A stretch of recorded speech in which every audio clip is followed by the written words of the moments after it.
बच्चों नमस्कार।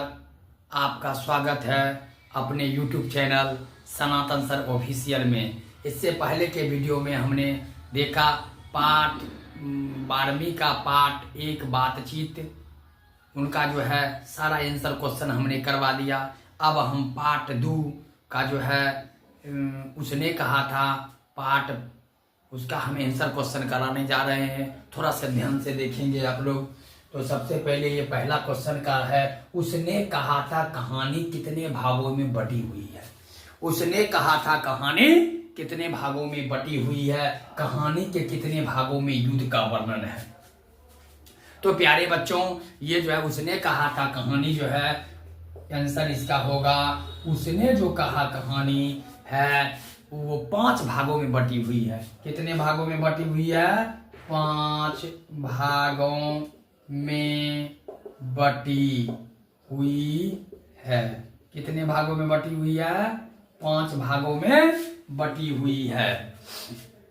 और इसके 4 भागों में युद्ध का वर्णन है। और इसके 4 भागों में युद्ध का वर्णन है। कितने भागों में युद्ध का वर्णन है? 4 भागों में। क्वेश्चन आ गया बाबू, उसने कहा था कहानी कितने भागों में बटी हुई है, कहानी के कितने भागों में युद्ध का वर्णन है। तो ये उसने कहा था कहानी 5 भागों में बटी हुई है और इससे के 4 भागों में युद्ध का वर्णन है। अब अगला क्वेश्चन है बाबू कि कहानी के पात्रों की सूची तैयार करें। अब कहानी में कौन कौन है इसका सूची अब हम बना रहे हैं, ध्यान से देखेंगे और सारा आपको आंसर क्वेश्चन इसमें होगा। तो ये बोर्ड परीक्षा के लिए काफी इंपॉर्टेंट है।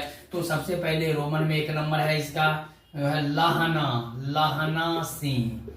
1 नंबर में क्या है? लहना सिंह। और 2 नंबर में है आपको वजीरा सिंह। कौन है? वजीरा सिंह। और 3 नंबर में आपको आ जाएगा कि बोधा सिंह। कौन आ जाएंगे? बोधा सिंह। 3 नंबर में आपको बोधा सिंह। और 4 नंबर में आपको हो जाएगा सूबेदार हजारा सिंह। 4 नंबर में हो जाएगा सूबेदार हजारा सिंह। सूबेदार हजारा सिंह। और 5 नंबर में आपको हो जाए नकली लपटन साहब। नकली लपटन साहब। नकली लपटन साहब। और 6 नंबर में हो जाएगा सूबेदारनी। क्या हो जाएगा? सूबेदारनी। ये जो है से ये कहानी के पात्रों का सूची है। अब देखिए अगला क्वेश्चन है बाबू, लहना सिंह का परिचय अपने शब्दों में। लहना सिंह का परिचय हम अपने शब्दों में दे रहे हैं। प्यारे बच्चों ध्यान से देखेंगे और ध्यान से सुनेंगे, क्योंकि यह परीक्षा में बोर्ड मॉडल क्वेश्चन है और VVI है। जब आप इसको पढ़ लेते हैं तो ये परीक्षा में पूछा जाएगा। तो लहना सिंह सिख राइफल में जमादार है, सिपाही में थोड़ा ऊंचा पद है। वह बचपन से ही साहसी था। जब सूबेदारनी बालिका थी तब वह उसे तेरी कुर्माई हो गई कहकर छेड़ा करता था।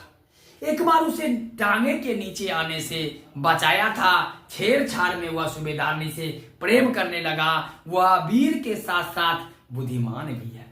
नकली लपटन साहब की चालाकी भांपना उसकी बुद्धिमत्ता का प्रमाण है। लहना सिंह निष्ठावान प्रेमी है। सूबेदार ने उसकी पत्नी नहीं बन पाती है, लेकिन वह पति तथा पुत्र की भीख मांगती है। तो लहना सिंह युद्ध के मैदान में दोनों की रक्षा करता है और सूबेदारनी को वचन का पालन करता है। इससे उसके त्याग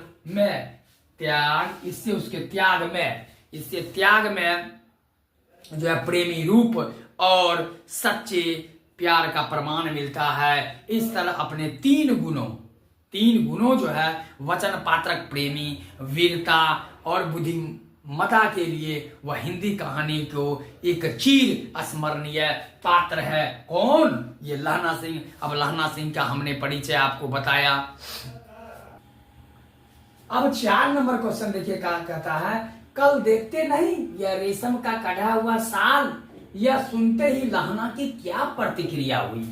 जब यह बात लहना सुने कि कल देखते नहीं यह रेशम का कढ़ा हुआ साल, यह सुनते ही लहना की क्या प्रतिक्रिया हुई। तो लहना सिंह ने घर की राह ली, लहना सिंह ने घर की राह ली, मगर प्रेम की विफलता से निराश और मानसिक कष्ट के कारण उसने रास्ता में एक लड़के को मोरी में धकेल दिया। मोरी मतलब कीचड़। एक कुत्ते को पत्थर मारा और स्नान करके आती एक वैष्णवी से टकराकर अंधे की उपाधि प्राप्त की। अब देखिए अगला क्वेश्चन है, जाड़ा क्या है? मौत है और निमोनिया से मरने वाले को मुरब्बे नहीं मिला करते। वजीरा सिंह के इस कथन का क्या आशय है? अब देखिए, उस समय के युद्ध के मैदान में वीर गति पाने वाले को, उस समय युद्ध के मैदान में वीर गति पाने वाले को नहर के किनारे उपजाऊ मत जमीन पुरस्कार के रूप में मिलती थी। यह पुरस्कार रोग से मरने वाले को नहीं मिलता था। जो रोग से मरते थे उनको यह पुरस्कार नहीं मिलता था। अतः वजीरा जाड़ा के कारण होने वाले निमोनिया रोग से मरने के बदले लड़ाई में मरना चाहता था, ताकि उनका मृत्यु बेकार नहीं जाए, और यह मृत्यु जब होगा तो उनके परिवार वालों को कुछ लाभ मिले। अब देखिए अगला क्वेश्चन है, कहती है तुम राजा हो, मेरे मुल्क को बचाने आए हो। वजीरा के इस कथन में किसकी ओर संकेत करता है? तो देखिए प्यारे बच्चों, इस कहानी में फ्रांस, बेल्जियम, इंग्लैंड आदि देश जर्मनी के विरोध लड़ रहे थे। भारतीय सैनिक इंग्लैंड की ओर से लड़ रहे थे। अतः वहां की अंग्रेज महिलाएं इनका थोड़ा बहुत सत्कार करती थी, मतलब प्यार देती थी, ताकि ये वीरता पूर्वक लड़कर उनके देश की रक्षा करे। इस कहानी में उक्त कथन अंग्रेज मैम का है, जो उदाहरण के रूप में वजीरा सिंह प्रस्तुत कर रहा है। अब देखिए यह 7 नंबर क्वेश्चन जो कहता है, लाहना के गांव में आया तुर्की मौलवी क्या कहता है? लाहना के जो गांव में आया था तुर्की मौलवी, वह क्या कहता है? तो देखिए प्यारे बच्चों, वह मौलवी नहीं, जर्मनी का जासूस था। क्या था? वो मौलवी नहीं, जर्मनी का क्या था? जासूस। जर्मनी का क्या था? जासूस। मौलवी के भेष में कहता था, जर्मनी वाले बड़े पंडित हैं, जर्मनी वाले बड़े पंडित हैं, वेद पढ़ पढ़ करके उसमें विमान चलाने की विद्या जान गए हैं।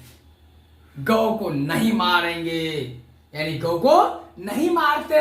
हिंदुस्तान में जब हम आ जाएंगे तो गौ हत्या बंद करवा देंगे। ये लाहना के गांव में आया तुर्की मौलवी यह कहता है। अब देखिए 8 नंबर क्वेश्चन कह रहा है, लाहना सिंह का दायित्व बोध और बुद्धि दोनों ही स्मरणीय है, इस कथन की पुष्टि करें। अब इस कथन को हम कैसे पुष्टि करते हैं उसको देखिए। अगला नकली लपटन साहब। कौन? नकली लपटन साहब द्वारा पीने के लिए सिगरेट देने पर, पीने के लिए सिगरेट देने पर वह समझ जाता है कि यह सिखों के बारे में कुछ नहीं जानता, अतः उसके लपटन साहब नहीं। तदनुसार पहले छिप करके लपटन की गुजारी देखता है, फिर पलीता लगाने के समय मार कर उसे घायल कर देता है।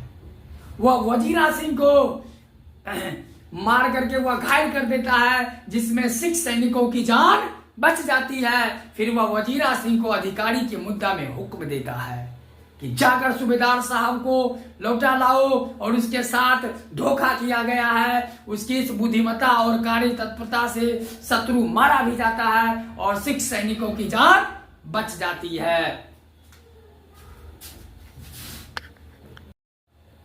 अब देखिए यह 7 नंबर क्वेश्चन जो कहता है, लाहना के गांव में आया तुर्की मौलवी क्या कहता है? लाहना के जो गांव में आया था तुर्की मौलवी, वह क्या कहता है?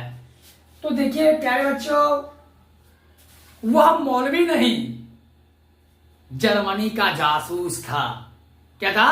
वो मौलवी नहीं, जर्मनी का क्या था? जासूस। जर्मनी का क्या था? जासूस। मौलवी के भेष में कहता था, जर्मनी वाले बड़े पंडित हैं, जर्मनी वाले बड़े पंडित हैं, वेद पढ़ पढ़ करके उसमें विमान चलाने की विद्या जान गए हैं। गौ को नहीं मारेंगे, यानी गौ को नहीं मारते। हिंदुस्तान में जब हम आ जाएंगे तो गौ हत्या बंद करवा देंगे। ये लहाना के गांव में आया तुर्की मौलवी यह कहता है। अब देखिए 8 नंबर क्वेश्चन कह रहा है लाना सिंह का दायित्व बोध और बुद्धि दोनों ही स्मरणीय है, इस कथन की पुष्टि करें। अब इस कथन को हम कैसे पुष्टि करते हैं उसको देखिए अगला। नकली लपटन साहब, कौन? नकली लपटन साहब द्वारा पीने के लिए सिगरेट देने पर वह समझ जाता है कि यह सिखों के बारे में कुछ नहीं जानता, अतः उसके लपटन साहब नहीं। तदनुसार पहले छिप करके लपटन की गुजारी देखता है, फिर पलीता लगाने के समय मार कर उसे घायल कर देता है। वह वजीरा सिंह को मार करके वह घायल कर देता है, जिसमें सिख सैनिकों की जान बच जाती है। फिर वह वजीरा सिंह को अधिकारी के मुद्दा में हुक्म देता है कि जाकर सूबेदार साहब को लौटा लाओ, और उसके साथ धोखा किया गया है। उसकी इस बुद्धिमत्ता और कार्य तत्परता से शत्रु मारा भी जाता है और सिख सैनिकों की जान बच जाती है।